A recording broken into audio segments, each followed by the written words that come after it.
If people were to argue, what about alcohol and cigarettes? Well, everything is good, but in moderation. Thank you. Yun na nga ang sabi ni Catriona Gray sa kanyang stand and take or take and stand about marijuana legalization, and nabanggit niya kasi ang alcohol and cigarettes. So, yun, everything is good but in moderation. So, ngayon meron ho ako dito hinanap na article tungkol dito sa Davao City's liquor ban ordinance. Siyempre, hindi naman siguro lingid sa inyong kaalaman kahit hindi kayo taga Davao City. Ang dami nyo na siguro nakikita mga news, mga articles, ang dami nyo naman narinig ng mga sabi-sabi balita ng inyong mga kababayan na pumunta ng Davao City regarding sa aming polisiya ho dito na may inuman, may walwalan pero hindi pwedeng magdamagan, no? Kasi meron nga kami dito ang tinatawag na liquor ban. So yun, basahin ho natin. The liquor ban in establishments is the same as the liquor ban ordinance beginning 1 a.m. up until 8 a.m. The consumption of liquor within commercial establishments is prohibited beginning 1 a.m. until 2 p.m. The last call or last order of liquor is only until midnight, and this shall be consumed by 1 a.m. Okay? So tandaan niyo 'yun ha. So yun, i-highlight ko natin 'yun kasi 'yan po yung gagawin natin ng reaction mamaya. Meanwhile, liquor establishments within 50-meter radius of any alcohol, health facilities, places of worship, facilities frequented by minors, and public buildings shall not be allowed to serve other alcoholic beverages within their premises between 1 a.m. to 6 p.m. Section 4 of the ordinance requires every liquor establishment to put up a prescribed sign bearing no liquor to minors, liquor last call by 12 a.m. and no liquor by 1 a.m. which is not less than 3 inches tall and placed in conspicuous areas with the establishment. No liquor signs at least 8 by 18 inches in size and the international no alcohol symbol occupy 60% of said signage, while the remaining 40% shall show the pertinent information. Precautionary statement as follows: strictly no liquor per ordinance number violator are fined up to and report to. The signage, sale and or distribution of liquor and other alcoholic beverages to minors is unlawful is also required in establishment. So yun po ang na-observe natin dito sa Davao City. Sa mga 7-Eleven and mga convenience stores, hindi ho sila nagtitinda ho talaga ng mga liquors, no, mga alcoholic drinks during past midnight. Yes, so pag sinabing midnight, that's 12 a.m. So even hindi lang sa mga convenience stores, in mga 7-Eleven, maging sa mga beer house, no. So by 1 a.m. nagsasarado na ho talaga yung mga establishments ho nila. For example, dito nga sa ginawa ho natin, dated January, no. So first week of January. So syempre merong birthday celebrant ng ating member of the family. So ang ginawa ho natin is parang night out kasi siya ay adult, no. So nag-inuman. So yun po yung treat natin sa kanya, inuman. So syempre saan ba tayo pupunta? Sa pinaka malapit and isa sa pinakamura na maganda mura pa na lugar, locations, which is Bungoyan baby. So Davao City, sabi nga nila is napaka dry city or boring city kasi wala daw nightlife. Actually, hindi ho boring ang Davao City, no? Kasi alam mo, sa totoo lang, kahit saan ka man talaga pupunta na lugar sa Pilipinas, kung boring ka talaga, no? Walang kinalaman ho yan ang Davao City sa iyong pagiging boring person. So ngayon, sabihin ko sa inyo na dito sa Davao City, meron ho kami dito life is here nga, di ba? So hindi man pwedeng sabihin na life is here kung boring, di ba?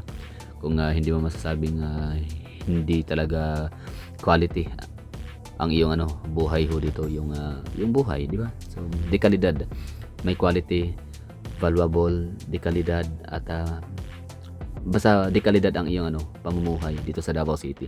Talagang magi-enjoy ka dito in so many ways, no? Ikaw nang bahala kung anong mga trip mo sa buhay. So kung gusto mo ng alakan, gusto mo ng walwalan, yes, meron kami dito. Masipag, kailangan lang unang-una dapat merong kakakilala na taga Davao City na pwede kang i-tour, pwede kang i-guide, pwede kang bigyan ng mga tips sa mga locations kung saan matatagpuan yung mga beer house. Actually, ang mga beer house ko dito is hindi ho siya kagaya sa mga For example, sa Angeles City na meron silang tinatawag na Red Walking Street, di ba? Na talagang puro inuman, puro alakan ho yan. Walang ganon dito sa Davao City. And for example, sa Cebu City, meron tayong tinatawag na Fuente. Tama ba? So, Fuente, Osmeña Fuente ba? No, basta sa may sa may Mango Street pala. So sa may Mango Street, ang ganda ng lugar nila. Talagang nakakatuwa, talagang yung mata mo talaga ay mapapa-heart no. So isa yan sa natin, pero wala pag nung ako'y pumunta ng Cebu kasi hindi ko rin, medyo jahe siya kasi parang ang kasabayan mo lahat mga foreigner, alam mo yun, parang hindi ka papansinin ng mga babae, alam mo yun, parang hindi naman sinabing hindi namamansin yung mga babae, hindi ko naman sinabing snob sila dahil ako'y Pilipino, pero parang iniisip ko, ako na yung nag-iisip nun kasi syempre ako naman talaga ang pinaka first and foremost or pinaka intention ko talaga naman na nagpupunta ako sa mga lugar is para makita, maka-experience, and at the same time yun na nga, makapunta na sa lugar at meron akong memories no. Pero yung talagang intention kong pumunta sa mga beer house sa may Mango Street or Mango Street sa may sa may Cebu City is para magwalwalan o makipag inuman sa mga babae. Syempre hindi naman talaga yun ang pinaka-purpose no. So pagpasok ko doon, ang daming mga banyaga mga international talaga yung nila doon, mga customers. So medyo hindi siya lugar para sa akin. Kasi I'm mas more on private talaga ako na tao. Parang mas gusto ko talaga yung medyo may privacy. Gusto ko yung parang solo. Gusto ko yung may pagka VIP no, parang VIP room, parang ganun. 'Di ba pag sinabing VIP room is ikaw lang yung kayo lang or ikaw lang diyan sa kwarto. Walang makakarinig sa iyo na ikaw ay nagkakanta, 'di ba? Walang makakakita sa iyo na ibang tao. Alam mo 'yun. So 'yun ako. So 'yun po yung aking personality and character. So this time, yun nga, magiinuman kami ng aking miyembro na pamilya. Actually kasama ko pa nga nanay ko dito. So, ang pinaka-the-best talaga na mare-recommend ko sa inyo dito is ang Bungguyan, no? Marami ho tayo dito mapupuntahan sa Bungguyan na moral, may mga tindahan dito na nagsiserve sila ng mga pagkain, and may mga inumin, may mga karaoke bar and mga VIP rooms naman sila dito na pwede talaga kayong magka-karaoke. Magwala kayo dito hanggat gusto nyo, no? So, ito yung pinaka-venue ho talaga ng aking pamilya kapag mayroong mga salo-salo, may mga event party or mga birthday, ganun, no? Celebration. Simple lang siya pero masaya. Mura lang siya, hindi siya pang social, hindi siya pang mayaman, unlike nung mga ibang mga beer house dito sa Davao City na talagang mga artista, celebrity, mga rich kid ang pumupunta. So itong Bungguyan is na siya, pang masa lang talaga siya. Hindi lang siya pang masa, pang masa like pwede mayaman, pwedeng mahirap, pwedeng bata, pwedeng matanda. So in short say, hindi lang siya pang pamilya, pang sports pa. So yun, bali Davao City life is here indeed. Hindi ho siya boring city. Kailangan nyo na talagang masipag lang kayo mag-google or dapat meron kayong mga kaibigan, kakilala na mga taga rito na may idea kung saan may mga inuman. Kahit mga taxi driver, no, pwede rin silang tanungin at dalhin kayo sa mga pwede nyo puntahan ng mga beer house. So yun po yung namin dito inuman, ay hindi ho nga talaga siya kagaya sa Mango ng Cebu. Hindi siya kagaya ng Walking Street ng Angeles City. Hindi siya kagaya sa Pasay City, sa Makati City. Hindi siya kagaya sa Ungpin o somewhere in sa Manila. Tapos hindi siya kagaya sa mga avenida CM Recto sa Manila na talagang ang daming inuman. Hindi siya kagaya sa may Marikina, sa may Marikina River or riverbanks na talagang linyahan talaga nakahilira na puro inuman sa gabi. So dito sa Davao City, hiwa-hiwalay, no, kanya-kanyang dito, like isang establishment tapos yun inuman. Hindi yung talagang strips of buong stretch ng isang lugar is puro inuman. Walang ganun dito sa Davao City. Pero may nightlife dito. So yun nga lang, kung talaga yung kung kayo talaga ay magaslaw, kayo talaga ay pakawala, kayo talaga ay wild. So Davao City is probably not the city for you, no? So Davao City is siya, boring talaga siya sa inyo kasi ang purpose na bakit kasi ganun ang mga tao, example Boracay, di ba? So pag ang sa Boracay kasi may stretch ng Boracay area na puro inuman paggabi, like walwalan, nagwawala, inuman, ganun, sayawan. So ang nangyari is pag lasing ka na, pwede kang lumipat ng ibang bar. So pwede kang mag-bar hopping, like walking distance lang, no, lipat ka naman sa kabilang bar. Tapos lasing ka na naman ulit, lipat ka sa ibang bar. So dito sa Davao City, walang ganun.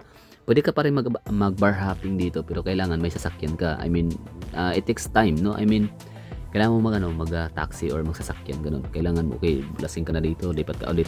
Basta yung namin dito, yung aming mga beer house ay hindi siya makikita in one place lang talaga siya. Pero napakadami. Sige lang, one of this day ay gagawan ho natin ng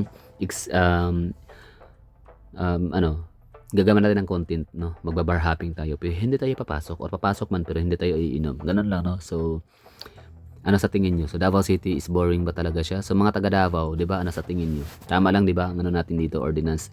So, by 1 AM pala, so ito na, balikan natin yung aming liquor ban sa Davao City. By 12 midnight, bawal lang magbenta ng dun, parang last call na yun, last order. So kunyari 11:30 pa lang. So tatatawagin ka na ng waiter kung sir, malapit na mag last call. Ngayon anong gagawin nyo? Magiinom pa ba kayo? Kasi kung magiinom pa kayo hanggang alauna, ngayon pa lang mag-o-order na kayo. Kasi pag past 12 midnight ay hindi na kayo ma-serve. Hindi na kami magsi-serve ng alak, bawal na. So kung may bala kayong mag-inuman hanggang alauna, pwede naman, pero ngayon pa lang order na kayo. So yun, ang ginawa ko is nag-order na ako by 12 midnight, tapos wala pang 12 midnight nag-order na ako para hanggang alauna kami mag-inuman sa labas. Ganun lang, kwentuhan kasama ang aking mga membro ng pamilya, pati nanay ko, no, lasinggira din. Anyway, so thank you for watching. Maganda to para sa akin, no. So yun, kumbaga everything is good but in moderation. So Davao City is not a boring city. Davao City is disciplined city lang talaga siya. Meron talagang batas lang dito na pinapairal. Siyempre, respeto na rin sa mga community, pamayanan, no, ng mga natutulog na. So by 12 midnight, stop na yung karaoke, no more na. Sa sa mga residential area, bawal mag-karaoke hanggang alas 9. Yan ang pagkakaalam ko. Although, sorry ako, hindi ako masyadong kabisado sa ganong rules and regulations sa Davao City when it comes to karaoke session sa bahay, sa residential area. Pero I think nasa 9 PM talaga yan. Pero let me in the comment box pa rin naman. I need your mga clarification and confirmation ng mga taga Davao City na nanonood sa akin ngayon and nakikinig. Basta ang sure ako sa mga beer house, no, is hanggang alas 12 lang talaga pwedeng mag-karaoke. Tapos stop na yan.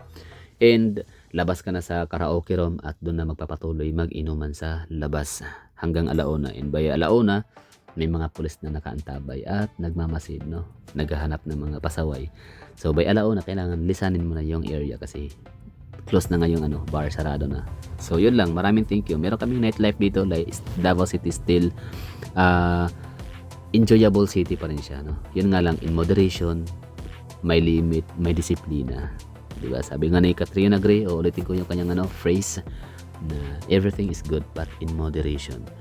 Pero kunyari nabitin kayo, no, nabitin kayong uminom hanggang alauna. So pwede naman kayong mag-inuman sa bahay kung meron pa kayong nakaimbak na alak doon. Di ba? O di kaya kung hindi pa ubos yung alak na nyo na order na bili, pwede nyo dalhin sa bahay at doon nyo na ipagpatuloy ang pag-inom. So pwede yun, no, hanggang magdamag. Basta ang liquor lang talaga dito is bawal nang magbenta past midnight at bawal nang mag-inuman sa labas sa mga beer house. Kailangan isarado na siya. And after sa maliban naman sa inuman, after mag-inuman dito sa Davao City, parang naging traditional or culture na nating mga Davaoin yun, no? Parang naging culture and traditional na tradisyon na namin mga taga Davao na pagkatapos mag-inuman ay kailangan humigop ng napakasarap na sabaw sa pangkiruhan, public market, ng mga bulalo, balbakwa at kung ano-ano pa. So thank you for watching and I have to say bye-bye and ingat sa kayong lahat.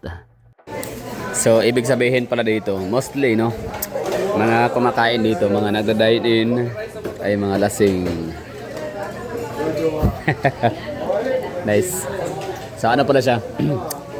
Ito mga server dito, mga server, may-ari, management o sino man sila. Ano sila, no, well trained. Alam nila kung paano makisalamuha, paano nila mag-handle ng mga customer, ng mga lasing, lango sa alak.